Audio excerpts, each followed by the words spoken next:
Understanding Social Security spousal benefits. That's what we're going to talk about here today by three wonderful pages through the Social Security Administration that you really need to inform yourself of because it's just wonderful, chock full of stuff. All right. So first and foremost, your full spouse's benefit could be up to 50% of your spouse's retirement age amount if you are at your own full retirement age when you take it. All right, so you can get 50% of your spousal benefit if you take it at your full retirement age. So Josh, I'm Josh, my wife is Charlotte. My benefit is $1,000 a month. That's my primary insurance amount.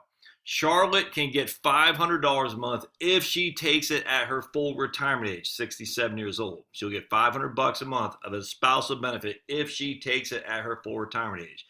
It won't be $500 a month if she takes it before her full retirement age. Make sense? All right. If you qualify for your own retirement benefit, so Charlotte also may qualify for her own benefit and a spousal benefit, we always pay your own benefit first. So they're going to say, look, Charlotte, you get more from your own record than you would on half of your husband's. And so they'll pay automatically hers first. Does that make sense? However, you cannot receive spousal benefits until your spouse is receiving benefits. So Charlotte, no matter what happens, if I haven't filed and receiving benefits, even if the spousal benefit is greater than her benefit on her record, they won't pay her spousal benefit until I file. So I'm 4 years older than Charlotte. Let's fast forward. She's 62. I'm 66. I do not want to take my benefit until I'm 70 because I want to get the delayed earnings credits. All right, so now she will then have to go to Social Security and say, I want to file for my benefits, and they'll give her benefit based on her record. It'll be reduced because she's not full retirement age, and it will not give anything to do with the spousal benefits until I file 4 years later.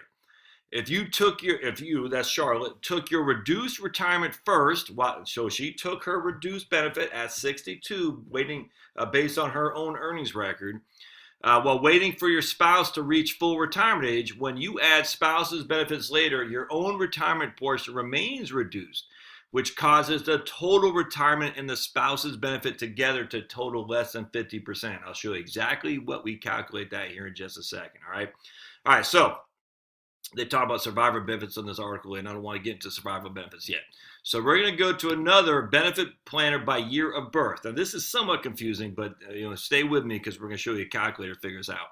Full retirement age is the age in which a person may first become entitled to benefits. All right, full benefits at your full retirement age is your primary insurance amount. No matter what your full retirement age is, also what they call the normal retirement age, you may start receiving benefits as early as 62 or as late as 70. You can retire at any age between 62 and your FRA, full retirement age. However, if you start benefits early, your benefits are reduced a fraction of a percent for each month below your full retirement age. All right, so they're going to give us a nice little chart here. The chart below lists age 62 reduction amounts and includes examples based on an estimated monthly benefit of $1,000 at full retirement age. Select your year of birth to find out how much your benefit will be reduced if you retire between age 62 and full retirement age. Okay, so we're going to go in full retirement age and benefit at 62. So this is for both me. So we'll start with me, and then we'll go to Charlotte, because the reason we're going to start with me, because that's going to be what her benefit is based on, my primary insurance amount. Does that make sense? So, all right, so we're going to scroll down. Most people are going to have a full retirement age of 66 or 67. All right, so we're going to say someone was born in 1954. Their full retirement age is 66, which means month between age 62 and full retirement age is 48. The reason they do that is because they take a fraction off each month in which you take it early. And we'll show you in the calculator here in just a second. But at the end of the day, if I'm 66 and my full retirement age is 66 because I was born in 1954, and I decide to take my benefit at 62, my $1,000 a month right here will be reduced by 25%, and I'll only get $750. All right, so I have my full retirement age at 66 because I was born in 1954. I want to take my benefit at 62. I'll have a 25% reduction in that PIA, that $1,000 a month. Now, for me, my full retirement age is 67 because I was born in 1970.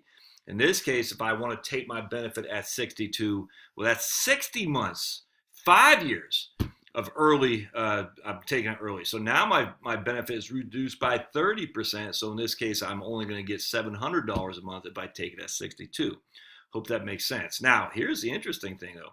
A $500 spousal benefit would be reduced to, now remember, a $500 spousal benefit is because half of the other worker's benefit at PIA, primary insurance amount.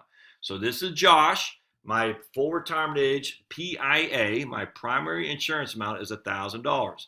This is what Charlotte would get, half of my PIA, so $500 a month. However, it's reduced, the spousal benefit is reduced by this amount. All right, so when she takes it at early, her benefit will be reduced by 35%. Because she's taking it at 62, it'll be to only $325. It won't be $500, it'll be $325 instead. Now, let me just, that's confusing, I get it, but just shows you the level of the reduction in the benefit it's going to be without question. And that's a big deal, man. That's a big deal. So hold on just a second. We go to the next calculator. Before we do that, I want to reiterate the spousal benefit because I think this is critical. So Charlotte goes to Social Security. And they're going to say, Charlotte, you have your own record, your own benefits based on your own record. We're going to pay you off that first.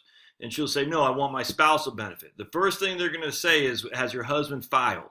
And she's going to say, no. And they say, we're not going to pay your spousal benefit. We're going to pay your benefit because he hasn't filed. And you cannot get a spousal benefit until he files. Then let's just say, fast forward, say he did file, but his benefit is only $1,000 a month is my PIA. All right. Well, she'll get half of that, but it's going to be reduced down by 35%. It's going to be, so she'll get half of my PIA, which is $500 a month, but because she's taking at 62, it's going to be reduced by 35%. So we take $500 a month is her spousal benefit minus 35%, and it's going to pay her $325 a month.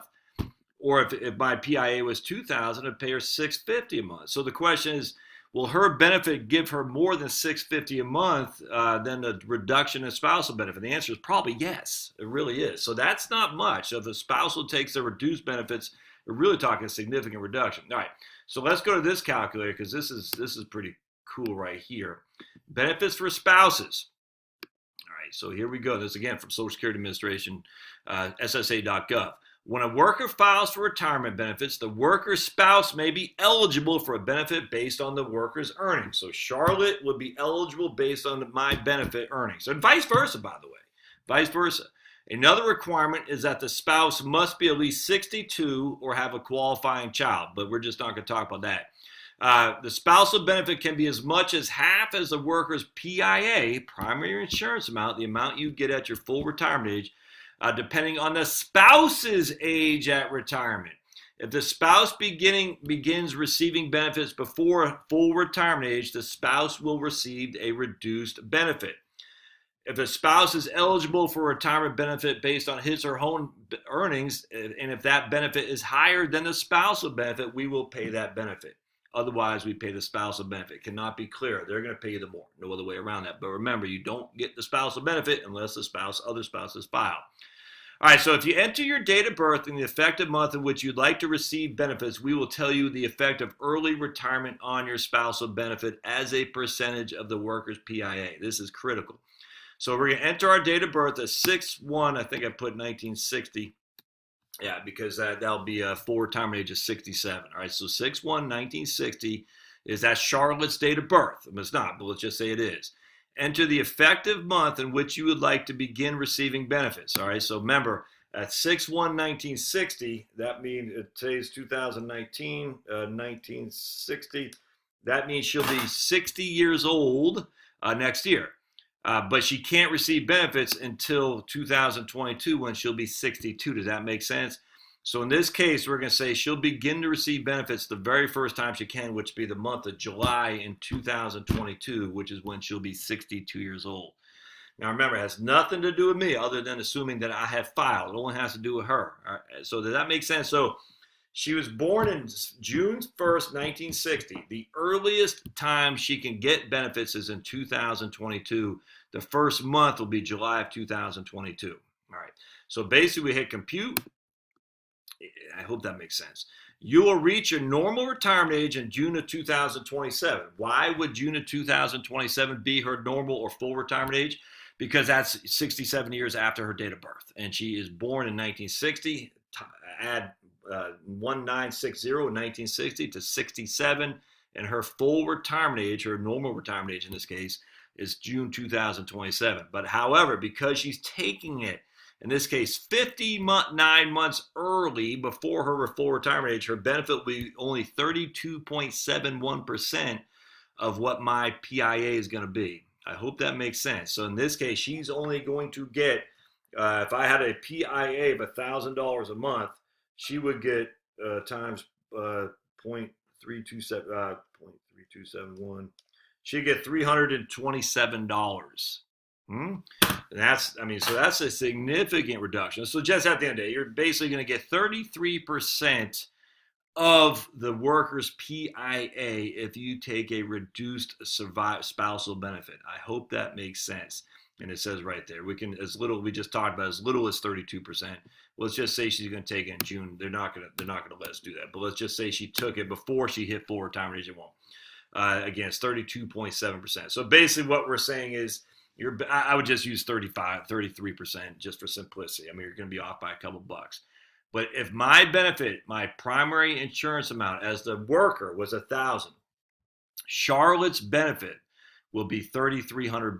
Does that make sense? 33% roughly of my primary insurance amount if she takes a spousal benefit, which is reduced by half. The spousal benefit is reduced by half of my primary insurance amount. But it's also reduced by even more because she filed it early. So in this case, it'll be reduced by 67.2, almost 70%. I hope this helps. A lot going on there, but just keep that in mind. It's just a lot to chomp on. If you take a reduced spousal benefit, it's just not going to pay much. It'll pay you, at no more than 33% of your primary insurance amount if you take it at your earliest age of eligibility, which is 62. So that's a big deal relative to what your own benefit would be, which would probably be more than that. All right, we'll see you later.